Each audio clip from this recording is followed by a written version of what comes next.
তো এই সাতজন যুবকের কথা ছড়াতে ছড়াতে রাজা দাকিয়ানুসের কাছে চলে যায়। উনি তো রেগে মেগে আগে ডেকে পাঠালো সাতজনকে। তাদেরকে জিজ্ঞেস করলো, তোমরা কাকে মানো? বলতেছে এক আল্লাহকে মানি। সাহসী, খুবই সাহসী। বলতেছে তুমি কি জানো তোমরা কার সামনে কথা বলতেছো? আমি তো তোমাদেরকে মৃত্যুদণ্ড দিতে পারি। তারা বলে দেন, কিন্তু আমরা সব বিসর্জন দিলেও ইমান বিসর্জন দিতে পারবো না। সুবহানাল্লাহ। উনি বললেন, তোমরা যুবক মানুষ, রক্ত গরম, আবেগে কথা বলতেছো, 3 দিন সময় দিলাম, যাও। ঈসার নাম ভুলে যাও, আখিরাত ভুলে যাও, আল্লাহর নাম ভুলে যাও। 3 দিন পরে তোমাদেরকে আবার ইন্টারভিউ নেব। ওই দিন যদি একই কথা বলো, পাথর মেরে 7 জনকে দুনিয়া থেকে উড়িয়ে দিবে। তারা চলে গেল। এবার 7 বন্ধু মিলে পরামর্শ করতে লাগলো, কি করতে পারি আমরা?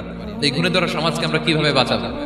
এই পৌত্তলিকতার ছোবল থেকে এই ইফসিস নগরীকে বাঁচাবো কি করে? নগরীটার নাম ছিল ইফসিস নগরী।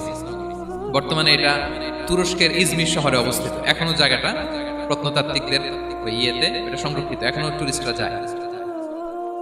তো তারা বললো, আমরা ইমান বিসর্জন দিব না, যদি আমরা ওদের কথা মেনে নিই আমরা তো মুশরিক হয়ে গেলাম। চলো আমরা এক কাজ করি, আমরা এলাকা ছেড়ে দিই।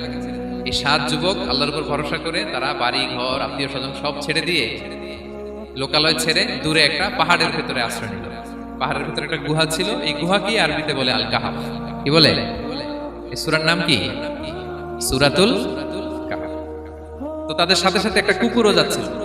তারা বারবার তাড়িয়ে দেওয়ার চেষ্টা করতেছিল কুকুরটাকে, যাতে না যায়, কিন্তু কুকুর শুধু কান্না করে তাদের সাথে যাওয়ার জন্য ঘেউ ঘেউ করতেছিল। এই কুকুরটাকেও সাথে নিল।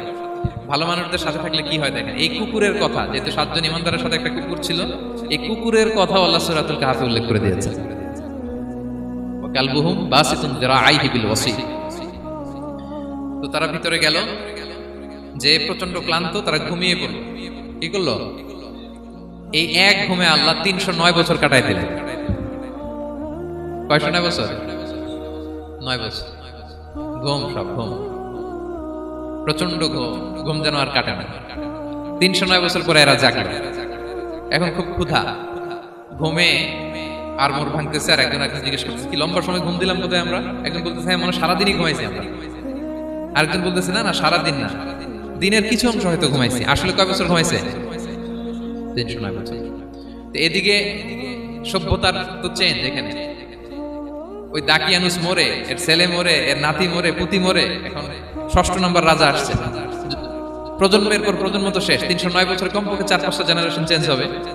তো জেনারেশন চেঞ্জ হয়ে, এলাকা চেঞ্জ হয়ে, তারা যে স্বপ্ন দেখেছিল এই ইফসিস নগরীতে কালিমার পতাকা উঠবে, তাদের স্বপ্ন আল্লাহ বাস্তবায়ন করেছে। 309 বছরের ব্যবধানে এই এলাকার সবাই মুসলিম হয়ে গেছে। আল্লাহ চাইছিলেন ওদেরকে দেখাবে এটা, ওদের স্বপ্নটা যে বাস্তবায়ন হয়েছে এটা দেখাবে। ঘুম থেকে উঠছে, একজনকে তারা বললো যে লুকায় লুকায় চাদর মুড়ি দিয়ে কিছু রুটি নিয়ে আসো বাজার থেকে, যাতে তোমাকে না চিনে। চাদর মুড়ি দিয়ে যাও। কিছু পয়সা ছিল, মুদ্রা দিয়ে দিছে। তো সে যে যখন দোকানদারের কাছ থেকে রুটি নিয়েছে আর মুদ্রা দিছে, দোকানদার বলে, এই মুদ্রা করতে আসলো? 309 বছর আগে মালয়েশিয়াতে রিঙ্গিট ছিল কিনা জানি না, যেভাবে ওরা ট্রানজাকশন করতে পারে, যেটা ছিল ওইটা যদি এখন কেউ দেয়, রাজধানী বিলাসে খাবার পাওয়া যাবে? হ্যাঁ।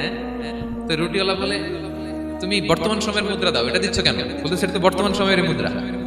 বলতেছে, এই যে মুদ্রার মধ্যে দেখো কোন সালের সিল দেওয়া, এটা তো শত শত বছর আগে। বলতেছে, কি বলে শত বছর আগে? আমি তো আজকে সকালেই বাজার করলাম, ওই বাজার করে যে টাকাগুলো ছিল ওইটাই তো পকেটে। বলতেছে, বলে কি? নিশ্চয়ই তুমি গুপ্তধনের সন্ধান পেয়েছো, হিডেন ট্রেজার। বলো, মানে তার সাথে এদের কথাবার্তা কিছু মিলতেছে না। পরে তাকে ধরে ওই সময়কার রাজার কাছে নিয়ে গেছে। ওই রাজা আবার মুসলিম, সবাই মুসলিম তখন। সে যা বলে এরাও কেউ বিশ্বাস করে না, এরাও যা বলে এও বিশ্বাস করে না। আর এলাকায় এর বাড়ি ঘর আসবে কোত্থেকে? এর নাতি পুতি যা আছে 5-6 পুরুষ তো মরে সবাই কবরে। তখন তার কথা শুনে সবাই অবাক। তো এটা মিলানোর জন্য তারা 309 বছর আগের দাকিয়ানুস বাদশার সরকারি যে নথিপত্র, ওই পুরাতন ছিঁড়া নথিপত্র তারা বের করলো। বের করে দেখে ঠিকই দাকিয়ানুস নামে এক বাদশা ছিল, আর অনেক শত শত বছর আগে মোস্ট ওয়ান্টেড 7 জন যুবক ছিল, যাদের ব্যাপারে এক্সিকিউশনের অর্ডার ছিল। এখন দেখে তারা অবাক। লম্বা ঘটনা আমি শর্ট করে বলতেছি। পরে সবাই মিলে তাকে সহ ওই গুহায় গেল। গুহায় যাওয়ার পরে সে বাকিদেরকে ডাকতে গুহার ভিতরে ঢুকলো। আল্লাহ তাআলা 7 জনকে ওইখানে মৃত্যু দিয়ে দিলেন। চিরকালের জন্য এই 7 জন ঘুমায় পড়লো। আর এলাকাবাসী রাজা সহ ওইখানে তারা একটা মসজিদ নির্মাণ করলো। This is the story of আসহাবে কাহাফ। তো এলাকাবাসী যদিও মুসলিম হয়েছিল, কিন্তু আখিরাতের ব্যাপারে তাদের একটা সন্দেহ ছিল যে আসলে মানুষ মরার পরে কি আবার জীবিত হবে? মৃত্যুবরণ করার পরে আবার মানুষ জীবিত হবে? তাদের মনের মধ্যে একটা সন্দেহ ছিল যে আসলে মারা গেলে মানুষ আবার উঠতে পারে। তাদের এই সন্দেহ দূর করার জন্য আল্লাহ তাআলা এই 7 জনকে 309 বছর ঘুম পাড়িয়ে আবার জীবিত করলেন। সুবহানাল্লাহ বিহামদিহি।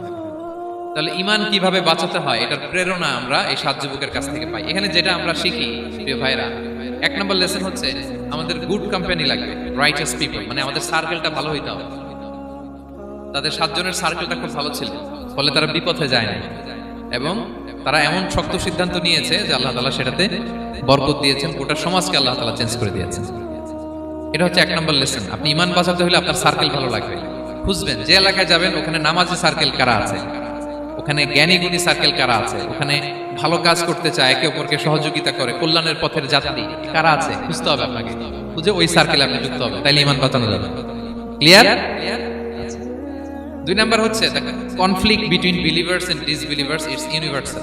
সত্য মিথ্যার লড়াই এটা চিরন্তন, আজীবন থাকবে। এটা ওনাদেরও ছিল, এখনো আমাদের লড়াই করে যেতে হচ্ছে, আমাদের ভবিষ্যৎ প্রজন্মও করবে। এই লড়াইটা আমরা করে যেতে চাই। কি বলেন? হ্যাঁ, থামা যাবে না? আমরা থামতে আসিনি, আমরা এই লড়াইটা করে যাব, আমরা সত্যের কথা বলেই যাব ইনশাআল্লাহ। বলেন ইনশাআল্লাহ। 3 নাম্বার হচ্ছে যে লেসনটা আমরা পাই, অনেকগুলো লেসন, আমি খুব প্রেসাইজলি বলতেছি। যুবকরা চাইলে একটা সমাজকে পাল্টে দিতে পারে। এই পৃথিবীতে যত বড় বড় বিপ্লব হয়েছে এগুলো যুবকরাই এনেছে। তারা হচ্ছে সভ্যতা গড়ার কারিগর। আসহাবে কাহাফ আমাদের এই সময়ের নওজওয়ানদের জন্য প্রেরণা, তারা আমাদের জন্য প্রেরণার বাতিঘর। তারা যেমনি ঈমানকে রক্ষা করেছে, আমাদের যুবকরা চাইলেও তাদের ঈমানি চেতনাতে স্পিরিট দিয়ে সমাজটাকে পাল্টে দিতে পারে। কি বলেন? এখানে বেশিরভাগই তো যুবক। হ্যাঁ, গুড সার্কেলে থাকবেন তো আপনারা?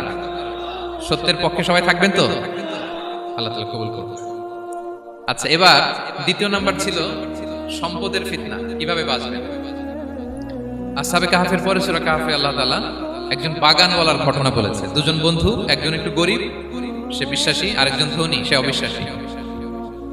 তাকে আল্লাহ তাআলা বিশাল বড় খেজুরের বাগান আর আঙ্গুরের বাগান দিয়েছেন, বিশাল অনেক বড় বিজনেস ম্যাগনেট। তো এই সম্পদের অহংকার সে করত। সে প্রায় তার গরিব বন্ধুকে বলতো যে তোর চেয়ে আমার সম্পদও বেশি, সন্তানও বেশি, জনবল বেশি, লোকবল বেশি, অর্থবল বেশি, সব বেশি। অহংকারে তার পা মাটিতে পড়তো না। আর সে আখিরাতে অবিশ্বাস করত এবং সে বলতো যে এই সম্পদ আমারে বাঁচাবে, চিরকাল আমাকে স্মরণীয় করে রাখবে, এই সম্পদ কোনোদিন যাবে না। অনেক বড় বড় ধনীরা আছে, তারা এরকম মনে করে যে আমি এত বড় সিআইপি, হ্যাঁ, আমি এত বড় বিজনেস ম্যাগনেট, এই দিন বোধহয় আর চেঞ্জ হতে পারে না, আমার আজীবনই বোধহয় এত পাওয়ার থাকবে, এত সম্পদ থাকবে। এটা ভুল ধারণা। এটা কি ভুল ধারণা?